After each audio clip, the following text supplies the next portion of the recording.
Welcome to another video on my desk setup. A lot has changed since my last video, and I've made a huge tone shift from a dark and moody environment into a brighter and more warm one. But I made sure to retain all the core principles of being comfortable, practical, fun, and efficient. I of course made several quality of life improvements that really make this space truly special, and this all wouldn't be possible without the help of returning sponsor Vernal. So thanks to them, I am able to show off all the unique things that make this setup work for me, but could also work for you. Firstly, we've got to talk about the brand new solid wood desk from Vernal, measuring 150 by 75 centimeters. My last setup used their all-in-one system, which had a vinyl wrapped worktop and an incredibly quick assembly process. It took literally 5 minutes to put the old desk together. This new system takes a little longer to set up, but it's made of solid wood, meaning it's much tougher, can handle more wear and tear, and the new legs are built to last.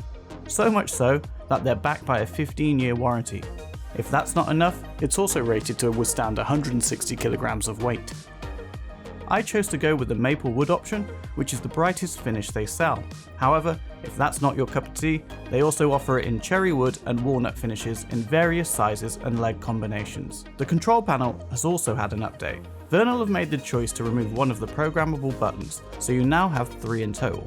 The accidental touch sensitivity is greatly improved, and the overall design is better in my opinion.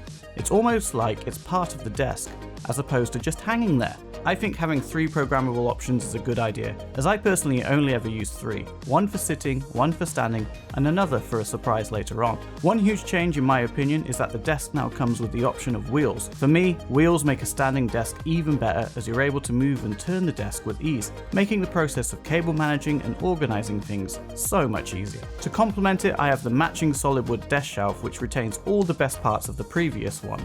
For example, the legs with cutouts for cables to run under, and a pull-out tray with additional cable managing. Continuing the theme of change, if you've seen a few of my more recent videos, you may have noticed that I switched out a lot of the accessories to match this new lighter theme. Starting with the speakers. These are the BMR1 V2 speakers from Drop. They take up a lot less space than my old Kanto speakers, cost half the price, and even have Bluetooth connectivity. So right now, my Mac connects to them using Bluetooth, and I have them wired into my PC. You also have the option to buy additional grille covers to customize them, but I prefer the look of the exposed speaker grills that contrast really well with the white shell. I'm still using my LG 4K 144Hz gaming monitor, but if anyone knows of a 4K monitor that's not only amazing for content creation, but also a great gaming monitor, I'd love to hear your suggestions, as the only reason I'm not using an Apple Studio display is the fact that I want a great gaming monitor. And while you're at it, if you haven't already subscribed, I'd love it if you could click that subscribe and the thumbs up button, as surprisingly, it does help this channel. My monitor used the most basic monitor arm for several years with no issues, but I wanted to try something new, so I picked up this slightly more expensive but more adjustable arm. I can raise and pull the monitor closer to me with ease, and the clamp does not take up as much space as the old one. The integrated cable management is a nice touch, and it helps hide any cables you might normally see. Off to the right, I'm still rocking the M4 13-inch iPad Pro on the new updated version of Kushu's magnetic charging stand. This new version improves on the previous one, with the option to now upgrade it in future when new models come out and they change the magnetic structure. It is one of my favourite iPad accessories and an absolute must-have to use with your iPad at your desk or with universal control. Lighting for the desk is still the same as last year. I've got the Philips Hue play bars on the back of my monitor and a Hue gradient strip on the back of my desk for accent and bias lighting. The BenQ Screen Bar Pro lights up my desk in the day and evening for a great look and improved ergonomics while I'm staring away at the screen for hours on end, editing photos or videos. If you've not tried a monitor light, I'd give them a go. They're actually pretty good and they do reduce eye strain. Off to the left, I've got my trusty M1 Max MacBook Pro sat in a brand new Grove-made laptop stand. What I like about the Grove-made stand is that it does an amazing job of holding my MacBook without damaging it, and the colour is a great match for my desk and shelf. It's almost perfect. The MacBook Pro has served me so well for so many years now. I've not had any major issues, and even after upgrading my camera and drone, it still plows through any workload I seem to throw at it. Apple really did nail it with this computer, and it's so good that I cannot see any reason to upgrade it. Returning viewers may have noticed that I've made the decision to move my MacBook back onto my desk as opposed to my shelf. I did this as I wanted to make life easier when it came to cable managing this whole setup. Now it's even easier to unplug it, throw it in my bag and head out to work. Then 1 week before filming this video, my friends from CalDigit sent me an email and asked if I'd like a free TS5 Plus, which is the most overkill Thunderbolt 5 dock on the market right now. So I obviously said yes. This dock has everything I need and more. 240 watt power output, which easily charges my Mac, iPad and multiple devices that I connect to it, multiple USB-C ports, a couple of spare Thunderbolt 5 ports, DisplayPort 2.1 and 10 gigabit Ethernet. Ultimately though, this is definitely not for everyone, and if you want a more simpler dock to upgrade your desk and add a few more ports to your laptop or PC, check out the TS5 or even the TS4, as that's still a very good dock. Once again, for possibly the 10th time this year, I have changed my keyboard. You're probably thinking, Chris, how many times do you need a new keyboard? And honestly, I couldn't answer that because I don't need a new keyboard, I just can't say no to a nice looking one. This new keyboard I'm currently trying is a breath of fresh air. It's the Low Free Flow Lite 84. It's a low profile mechanical keyboard made of ABS plastic, which is different to the majority of aluminium keyboards I usually go for. But I just love the look, the feel of typing on it, the muted sound it produces, and the look of these retro keys.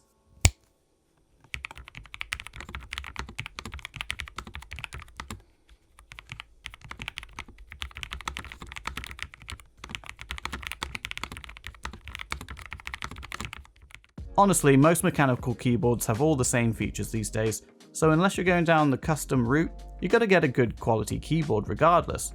And as this one is under $100, I think it's one of the better choices. Over to the right, I've finally ditched the 2-mouse setup I was running.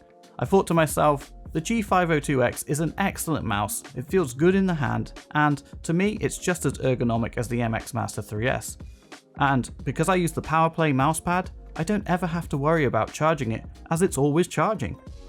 Then of course, some finishing touches, which I'd say are a mixture of organization, productivity and downright luxury. Starting with the Grove-made MagSafe charging stand, which is built like a tank, the Grove-made pen with its accompanying stand, a Grove-made notepad, which I use to keep track of my day jobs, tasks, make shot lists and random to-do lists, a Grove-made craft knife, which I use to slice open packages and cut paper, and a small olive green storage tray from a shop in the UK called Futon, which I use to store random bits like hard drives and cables, and things I will regularly grab. Heading into the upside down and underneath the desk, this is where there has been some important and time-saving changes. Firstly, I'm a big fan of using a server power strip to plug everything in. These strips give you the options of mounting everything in one line, meaning there's no power cords crossing over one another, and it's a much cleaner look.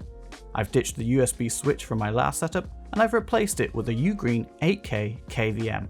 This for the price has actually blown me away. Not only can I finally output 144Hz refresh rate at 4K with my M1 Max MacBook Pro, I can also achieve the same with my PC with zero latency. And as this is a KVM, I can hit this button I've stuck next to my desk's keypad and my keyboard, mouse and monitor will switch from my PC to my Mac and vice versa. I don't have to change my monitor's input or adjust any settings on my keyboard and Mac. It just works. As a big fan of smart home tech, I of course still use an Aqara smart switch to trigger automations and my smart light bulbs with Apple Home. 1 click turns on my desk lights, 2 clicks turns them off, and a 3-second push opens my blinds. Yes, I am that lazy. Then when it comes to the odd bits, I run a 3-meter aux cable extender from my PC to under my desk so I can plug my headphones in, and everything is all organized with a combination of 3D printed organizers, a cable sleeve for the cables, and these neat little cable tidies from a brand called Cable Genie. Which I should say, why has no one done this before? A rubber band and a plastic base. It's the easiest cable management I've ever done. And then, to the right, where I sit my legs, is a white metal Vernal filing cabinet, which I've spent a lot of time 3D printing storage boxes and perfect fit trays for random items that give it a nice and organized look. And if you have a desk, you're going to need a seat. I've decided to switch out my Herman Miller Aeron for the Vernal Ergonomic S-Series chair. Is this as comfortable as the Herman Miller? In my opinion, no it's not. But it's under 1/3 of the price and I have no issues sitting in it for hours at a time.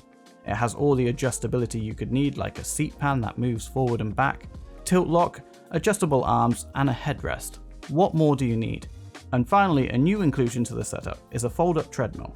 I will say with my day job, YouTube, trying to maintain a relationship and a social life, I don't get as much time to get out on my bike or exercise as much as I used to. And I love food and refuse to starve myself. So this WalkingPad has been an absolute game changer for me. I can stick my desk into my third programmable position that is slightly higher than my standing one, roll this underneath, grab the controller or use a phone app and get some steps in during the workday or in the evening when I have hours of editing to do. Then, when I'm finished with it or I just can't be bothered to walk anymore, I can fold it up and it sits nicely between my desk and my shelf.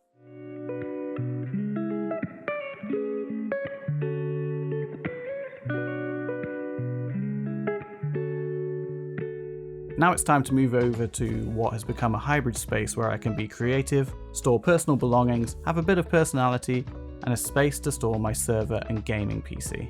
Starting with the shelves, I've ditched the walnut and black shelf and gone with the cheap and cheerful Ivar shelving unit from IKEA. It's modular, I can adjust the shelving position, and as these beams are wood, I can paint them any colour if I want to go back to a dark setup or a colourful one. On this shelf I have the trendy IKEA donut lamp, a couple of books, my gaming PC, storage boxes, keyboard parts, and this cute little Toyo Steel toolbox that I store random bits in like spare chargers, dongles, and a few small tools.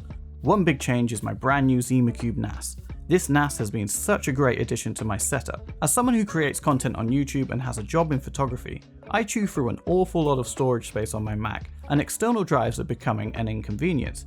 I currently have it set up with one RAID 5 array with 32 terabytes of hard drive space, which means I have 24 terabytes of usable storage. With the added security that if one drive fails, I don't lose any data. Then I have a RAID 0 setup in the NVMe caddy with two 2TB NVMe drives for rapid speeds, which make it perfect for editing off this server. I do this as it essentially gives me the best possible performance for editing. Then, once I'm finished, I move this project and all of its files over to the RAID 5 for backup. I believe everyone, regardless of their profession, who handles large amounts of data and needs the security of a backup and large storage space should invest in a NAS. You won't regret it. For those wondering how I connect my PC to my desk and vice versa, it's a simple case of using very long USB and 3.5mm extension cables and a DisplayPort cable. Each of these are all cheap and cheerful ones from Amazon, and I've not had a single issue with any of them. To the side, Vernal sent me two new cabinets, the tall filing cabinet and the tall open side unit. On top of these units, I'm still using the best 3D printers in their price points, the Bambu Lab A1 and the X1 Carbon. These two printers are fast, capable, and effortless to use. I've never had any major problems, and the only time I've ever had to do any sort of maintenance to them is when the rods needed a bit of grease. In addition to these two printers, I have the Eufimake E1 UV printer. I was one of the first in the small group to get my hands on this printer before its launch, and it's been an incredible learning experience. Unlike 3D printing, this printer gives me the option to print on any object, whether round or flat. It offers optional attachments that provide great flexibility in what you can print on, all in an attractive, compact package. I even made an entire video about it if you want to learn more, and I believe it's a product category that many other brands will soon take notice of. Both of the Vernal filing cabinets store all of my 3D printing filaments, UV ink, spare parts, cables, chargers, and these additional attachments for the devices. Then, for more lighting, I've stuck an Aqara light strip to the back of the unit to shine some colour onto the wall. Off to the far left, I've been able to make space for a second Ivar shelf, which I've pretty much turned into a battery charging and filament drying station. On top, I have a 3D printed lamp, which is from my 3D printed desk accessory video, with an Aqara smart bulb. This really brightens up this side of the room, which has always been quite dark. Below, I have a new filament dryer that was sent to me by ABOS. It's quiet, dries 2 rolls at once, and doesn't look out of place. What I like about this is that it rotates the filament so the roll is more evenly dried. If you're into 3D printing, the one thing I suggest buying is a filament dryer, as you'll get much better prints overall. Then below, I have space for my Creality Raptor Pro 3D scanner, along with its accessories, a Hoto toolkit, and my battery chargers for my Sony a7 IV and Fuji X100VI. Still there? Thank you. I know it has been a while, but we are almost done. This small room packs so much into it, and it's honestly getting a bit cramped. But returning viewers will know that this isn't just my creative and workspace, it is also my bedroom, and that side of the room has recently turned into a mini cinema. It's all powered by the Valerian StreamMaster Plus 2 4K projector, which is really good, and it's such an experience being in bed and having a giant image beamed onto the wall. Whether it's watching a show like Andor or gaming, it's an experience. This upgrade has completely changed the space. I was able to get rid of my old TV, which instantly cleaned up the entire area and gave it a much sleeker look. Now, sitting on top of my old Grove-made desk shelf, which I've repurposed for this setup, I've got a few key bits of kit. There's my Apple TV 4K, some candles for ambience, a DualShock 5 controller, and a Cardus Mind PC with the Mind graphics add-on that I'm currently testing. I've also added a couple of fake plants to make it feel a little more lived in. Then there's the TP-Link Deco mesh router and the soundbar, all tucked neatly into this space. Everything here is connected to the projector that sits on a floating shelf above my bed. I used 5-meter cables for all the wiring, not the shortest option, but it gives me a bit of extra flexibility if I ever need to move things around. And yep, the smart home setup continues into this corner too. I've got 3 LED light strips that bring in some really nice ambient lighting, curtain drivers that automatically open and close the curtains at scheduled times or with the tap of a button, and even a driver for the blinds. It all works seamlessly together. I also have my Rayco side table which holds my Anker charging dock and 240 watt charger. So, when it comes to the end of the day, all my wearables and phone have a place to charge. And that's the full tour. If you made it all the way to the end, thank you so much for watching. I know this was a long one and I definitely have a tendency to ramble on, but I really hope you found it interesting. Let me know in the comments what you liked about the setup, or if you have any suggestions, questions, or even criticisms. I generally love to hear your thoughts and start a conversation. If you're curious about anything mentioned, there's a full list of gear in the description, along with any discount codes I could get my hands on to help you save a bit of money. And finally, a massive thank you to Vernal for sponsoring this video and being an amazing brand to work with. They've pretty much kitted out my entire space with a new furniture set, and I couldn't be happier with how it's come together.